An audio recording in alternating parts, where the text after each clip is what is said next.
Franchement, je pensais que créer une marque de vêtements, c'était juste créer un logo, trouver un nom stylé, puis vendre des vêtements.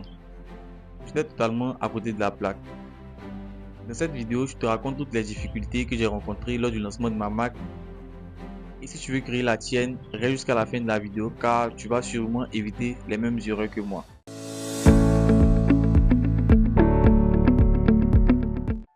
Au début, j'étais super motivé. J'y croyais à fond. Je me suis dit, vas-y, lance-toi. Mais je me suis très vite rendu compte que l'idée, c'était seulement que 5%. Le reste, c'était du travail, du stress et beaucoup d'organisation. Quand j'ai lancé ma marque de vêtements, j'ai fait plusieurs erreurs. Et aujourd'hui, avec du recul, je me suis rendu compte que certaines de ces erreurs auraient pu être évitées. La première erreur était au niveau du nom. J'ai choisi un nom vraiment trop long et difficile à retenir. Ce qui fait qu'à chaque fois, les gens me demandaient, le nom de ta marque c'est quoi déjà?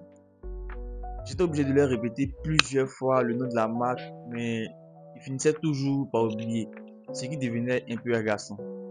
J'ai compris alors qu'un bon nom, c'était un nom simple, percutant et facile à retenir. Ma deuxième erreur est de n'avoir défini aucune valeur à ma marque.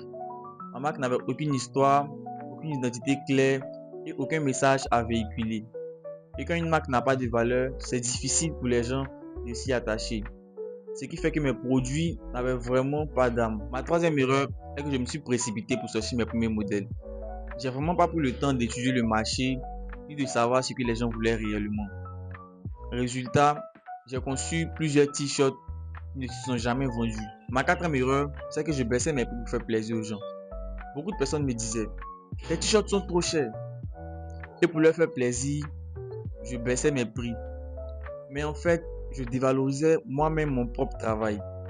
Et le plus drôle, c'est que les mêmes personnes qui me disaient de baisser les prix, ces mêmes personnes n'ont toujours pas acheté. C'est là que j'ai compris que si toi-même tu ne donnes pas de la valeur à tes produits, personne ne le fera pour toi. Je ne peux vraiment pas citer toutes les erreurs que j'ai commises lors du lancement de cette marque, mais après avoir pris du recul, j'ai décidé d'abandonner cette marque et d'en recréer une nouvelle que j'ai nommée Kavi. Alors, si tu veux aussi participer à la création de cette nouvelle marque, rends-toi dans les commentaires. J'ai mis le lien d'un sondage que j'ai créé dans le but de connaître vos envies et vos goûts vestimentaires. Si tu as aimé la vidéo et tu souhaites me suivre dans la création de ma nouvelle marque, n'hésite pas à t'abonner, liker et partager la vidéo un maximum de fois. Car dans mes prochaines vidéos, je te parle plus en détail de cette nouvelle marque.